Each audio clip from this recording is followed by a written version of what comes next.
حضرت ابن عباس رضی اللہ عنہ سے روایت ہے، نبی اکرم صلی اللہ علیہ وسلم نے ارشاد فرمایا کہ اللہ تعالی بندے کے 3 قسم کے گناہ معاف نہیں کرے گا۔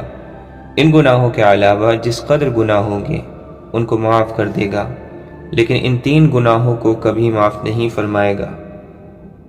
اللہ تعالی کے ساتھ کسی کو شریک ٹھہرانا، جادو کرنا یا کروانا، اپنے مسلمان بھائی کے ساتھ حسد کرنا۔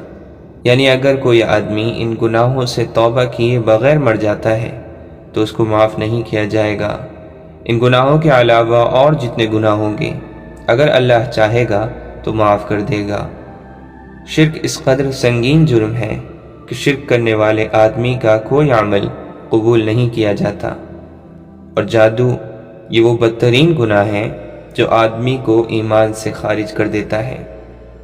اور آخر میں حسد، یہ ایسا زہریلا گناہ ہے جو آدمی کی سالہ سال کی تمام نمازیں اور تلاوت، صدقات اور دیگر عبادات ایک لمحے میں برباد کر دیتا ہے۔ لہٰذا ہمیں ان گناہوں سے بچنے کی ضرورت ہے۔ اللہ تعالی ہماری اس سے حفاظت فرمائے۔